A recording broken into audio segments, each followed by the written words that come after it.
Hello guys, स्वागत है आपका डार्क स्पिरिट के एपिसोड नंबर 384 में। तो चलिए इसकी एक्सप्लेनेशन को स्टार्ट करते हैं। पर उससे पहले मैं बता दूं कि मैं इतने दिनों से कहाँ गायब था। तो मैं बता दूं कि मैं अपना सेटअप तैयार कर रहा था और जब तक ये वीडियो आ जाएगी तब तक मेरा शायद कम्युनिटी पोस्ट आ जाएगा, उस पर आप देख लेना। तो चलिए अपनी वीडियो को स्टार्ट करते हैं। तो जैसे कि हमने लास्ट एपिसोड के एंड में देखा था, लिन फेंग और टैंग यू को जो उनका कंपटीशन स्टार्ट होता है, वो लोग जा रहे होते हैं कब वो इस बर्नी इसी टनल के दूसरे बाहर निकलेंगे, एग्जिट पे निकलेंगे। जहाँ पे लिन फेंग पीछे की तरफ देखता है तो टैंग यू ने अपना ड्राई शेडो टेक्निक का यूज करते बहुत से क्लोन बना लिए होते हैं। लिन फेंग और टैंग यू जियानलोंग राइट केव के एकदम एग्जिट की तरफ भाग रहे होते हैं, जबकि उनके पीछे होते हैं डुआन वुडा और साथ ही ब्लड एम्पर कैंगटियान। टैंग यू जितने भी क्लोन बनाए रहते हैं उन सभी को उन दोनों से लड़ने के लिए भेज देती है और लिन फेंग और टैंग यू बहुत ज्यादा आगे आ जाते हैं। टैंग यू लिन फेंग के पीछे आती है और लिन फेंग वहीं पे रुक जाता है। टैंग यू कहती है कि लिन फेंग जल्दी से अपने लिए की चुनो, फिर हम आगे की तरफ निकलते हैं जहाँ पे एग्जिट है। लिन फेंग के सामने दिखाते हैं जहाँ पे उसे की को चुनना होगा, उसकी चाबी जिस पे उसका रैंक लिखा हुआ होगा। लिन फेंग उसमें से जल्दी से एक को चुन लेता है और हमारी जो टैंग यू होती है वो भी चुन लेती है। फिर दोनों ही ऐसे करके जो जियानलोंग राइट के उसके दूसरी साइड से बाहर निकलने वाले होते हैं। हम दूसरी साइड देखते हैं एग्जिट की तरफ, जहाँ पे बहुत सारे लोग खड़े हुए होते हैं और वो सभी लोग देख रहे होते हैं और कहते हैं कि जरा देखो, वहां से लग रहा है जैसे अभी अभी कोई बाहर निकला है। देखते हैं आखिर वो है कौन। लगता है कि वो कैंगटियान ब्लड एम्पर या फिर डुआन वुडा होगा। तो दिखाते हैं हमारे जियानलोंग राइट केव के एग्जिट से हमारा लिन फेंग बाहर निकलते हुए आता है, क्योंकि वो सबसे पहला होता है। तो जबकि एक बंदा उसको पहचान लेता है और कहता है जरा वहां देखो, ये तो वही एरोगेंट लड़का है जिसका नाम लिन फेंग है। और जब लिन फेंग वहां से बाहर निकलता है तो सभी लोगों के चेहरे जो होते हैं वो देखने लायक होते हैं, क्योंकि किसी को लगा ही नहीं था। और जितने भी लोग होते हैं बहुत ज्यादा हैरान होते हैं। उसमें से एक बंदा कहता है कि ये हो क्या रहा है, जरा देखो ये कैसे यहाँ पे बाहर निकल के आ गया। मेरे को तो लगा टॉप 8 में जितने भी पावरफुल लोग हैं, जैसे डुआन वुडा हो गया और कैंगटियान ब्लड एम्पर हो गया, जैसे बहुत ज्यादा पावरफुल लोग बाहर निकलेंगे। पर जरा देखो तो ये यहाँ पे कैसे बाहर आ गए, वो भी फर्स्ट रैंक पे।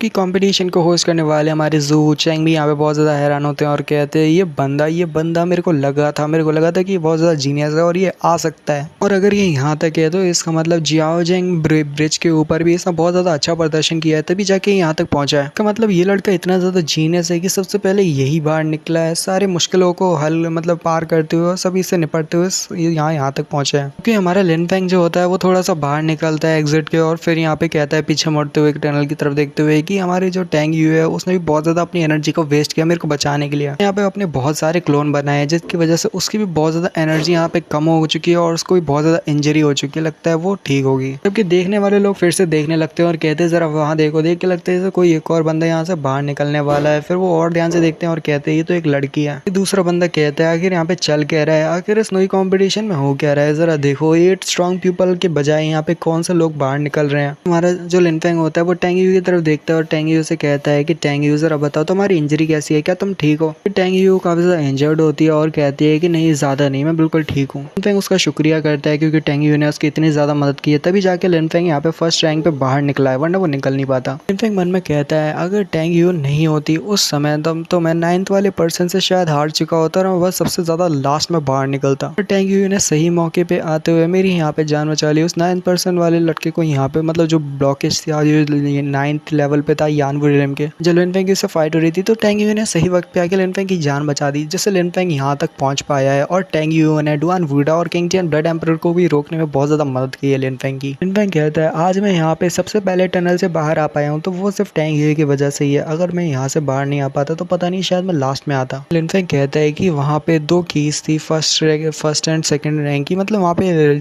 मतलब जेड लगे हुए थे फर्स्ट और सेकंड रैंक के। तो इसने मेरे से ये भी कहा था, टैंग यू ने कहा था कि मैं फर्स्ट रैंक को हासिल कर लूँ, मैं फर्स्ट रैंक को ले लूँ, जबकि उसकी हकदार तो ये है। टैंग यू ने बहुत ज़्यादा मदद की, ये फर्स्ट रैंक की हकदार होनी चाहिए थी। फिर भी इसने मेरे से कहा कि मैं फर्स्ट रैंक का ले लूँ। इसने बहुत ज़्यादा मेरी हेल्प की इस कॉम्पिटिशन के दौरान। इसने मेरे को तो फर्स्ट रैंक का जेड दे दिया, जबकि इसने खुद अपने पास सेकंड रैंक का जेड रखा है। जबकि टैंग यू पीछे की तरफ देखते हैं तो वहाँ से डुआन वुडा और कैंगटियान ब्लड एम्पर आ रहे होते हैं। एक बंदा कहता है कि मेरे को तो पता था अब यहाँ पे कैंगटियान ब्लड एम्पर और डुआन वुडाओ में से कोई बाहर आएगा, जरा देखो ये तो बहुत तेजी के साथ बाहर निकल रहे हैं। जबकि दूसरा वाला बंदा कह रहा होता है कि अगर ये दोनों में से कोई अगर बाहर नहीं आता तो मैं अब तक अपनी जान ले लेता अगर कोई इसके बजाय बाहर आता तो। कैंगटियान ब्लड एम्पर में सोच रहा होता है लिन फेंग और टैंग यू की तरफ देखते हुए कि ये दोनों पर्सन ने हमको वहाँ पे रोक के रखा और इन दोनों ने फर्स्ट और सेकंड रैंक के जेड ले लिया। कि डुआन वुडा वहाँ पे कुछ नहीं बोलता और वहाँ से आगे की तरफ निकल जाता है और कैंगटियान ब्लड एम्पर भी। जबकि यहाँ पे हमारे जो जू चैंग होते हैं वो लिनफेंग और टेंग यू से कह रहे होते हैं कि मैं बहुत ज़्यादा क्यूरियस हो रहा हूँ ये जानने के लिए कि आखिर तुम दोनों को कौन सी जेट की मिली है या फिर बोल सकते हो कौन सा रैंक मिला है। जू वूचेंग कहते हैं और मुझे देख के लगता है कि तुम्हें 20 या फिर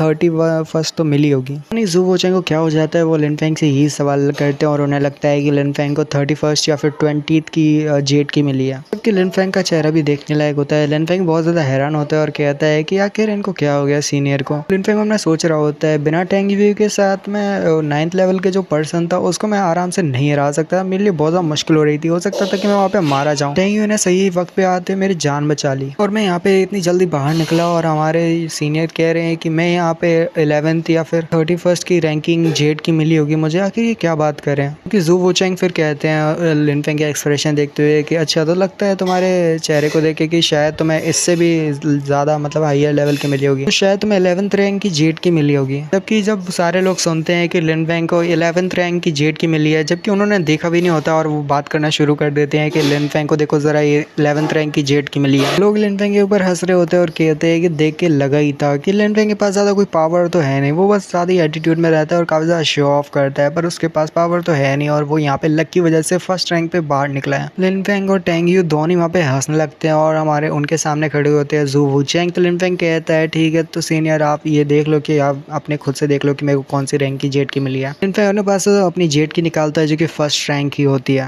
हमारे जू वूचेंग तो एक्सप्रेशन जो होता है वो बहुत ज़्यादा देखने लायक होता है, उनकी शक्ल देखने लायक होती है, बट शक्ल तो दिखाई नहीं गई, सिर्फ आंख दिखाई गई है, यानी कि वो बहुत ज़्यादा हैरान होते हैं लिनफेंग के देखते हुए क्योंकि लिनफेंग को यहाँ पे फर्स्ट रैंक की जेट की मिली होती है। सभी लोग हैरान होते हैं और कहते हैं ज़रा देखो तो लिनफेंग को यहाँ पे फर्स्ट रैंक की जेट की मिली है, जो तो यकीन ही नहीं हो रहा आखिर इस बंदे को ये सब कैसे मिल गया, आखिर ये क्या है, ये क्या चल क्या रहा है इस नई कंपटीशन में। जबकि यहाँ पे हमारे लिनफेंग की जो सिस्टर होती है जाओ, वो यहाँ पे बहुत ज़्यादा खुश हो जाती है और कहती है मेरे को लगा ही था मेरे ब्रदर बहुत ज़्यादा औसम है, उनको तो फर्स्ट रैंक की जेट की मिलनी ही थी। जबकि यहाँ पे हमारा हान में भी बहुत ज़्यादा खुश हो जाता है और कहता है कि हाँ तुमने ठीक कहा, हमारे ब्रदर फेंगी बहुत ज़्यादा पावरफुल है और साथ ही बहुत ज़्यादा जीनियस भी है, उनके पास तो फर्स्ट रैंक की जेट की होनी ही चाहिए। जबकि हमारे यूई फैमिली के पैट्रियार्च भी वहाँ खड़े ऊपर सोच रहे होते हैं कि ये लड़का, ये जो यंग मैन है, ये यहाँ पे पता नहीं कैसे आया स्नोई कंपटीशन के अंदर। स्नोई कंपटीशन के अंदर आते ही इसने यहाँ पे फर्स्ट रैंक को हासिल किया है। जो 8 सबसे पावरफुल लोग थे वो भी यहाँ पे, उनमें से कोई भी ठीक से यहाँ पे फर्स्ट रैंक पे नहीं आया, यहाँ तक कि सेकंड रैंक पे भी नहीं आया। और यहाँ पे ये लड़के ने आते ही कंपटीशन में पहली बार ही हिस्सा लेते ही यहाँ पे टॉप की फर्स्ट रैंक पे आ चुका है। अगर मैं यहाँ पे हिस्सा लेता तो मेरे को नहीं लगता कि मैं भी यहाँ पे फर्स्ट रैंक को इतनी आसानी से हासिल कर पाता, क्योंकि यू फैमिली के पैट्रियार्च वहीं पे होते हैं और बहुत ज़्यादा गुस्से में होते हैं और कहते हैं ये कमीना, आखिर ये इसका लक इतना ज़्यादा अच्छा कैसे हो सकता है। पहले तो ये है यहाँ पे इतना ज़्यादा मुश्किल से बच गया, इस दूसरा से भी बच गया और बाकी लोगों से भी बच गया और ऊपर से यहाँ पे ये फर्स्ट रैंक पे भी आ गया। आखिर इसका लक क्या है? बस एक बार ये स्नोई कंपटीशन खत्म हो जाए फिर देखूंगा तुम्हारा लक तब भी साथ देता है या फिर नहीं। क्योंकि हमारे जो जू वूचेंग रहते हैं लिनफेंग से पूछते हैं और मेरे ख्याल से तुम्हारा शायद नाम लिनफेंग है। जो जू वूचेंग यहाँ पे गेस करते हैं और उन्हें लिनफेंग के नाम के बारे में पता होता है एग्जैक्टली, तो यहाँ पे लिनफेंग भी बहुत ज़्यादा हैरान होता है मन में और कहता है कि जू वूचेंग को आखिर मेरा नाम कैसे पता है, लगता है इन्होंने मेरे नाम को याद कर लिया था। जबकि यहाँ पे हमारे जो जू वूचेंग रहते हैं वो लिनफेंग से कहते हैं लिनफेंग क्या तुम्हें पता है फर्स्ट रैंक की जेट की होने का मतलब तुम्हारे पास कौन सी अपॉर्चुनिटी है। इसी के साथ ये वाला एपिसोड यहीं पे खत्म करते हैं। I hope you will enjoy, leave a like अगर आपको पसंद आता है। और वैसे डेली बेसिस पे तो वीडियोस आएगी, बट हो सकता है मैं वॉइस ओवर ठीक से ना कर पाऊँ तो मैं डाल दूंगा वीडियो, बट हाँ डेली बेसिस पे तो आएगी। और सॉरी कि मैं तुम दोनों से वीडियो नहीं डाल पाया, तो मिलते हैं अगली वीडियो में, बाय।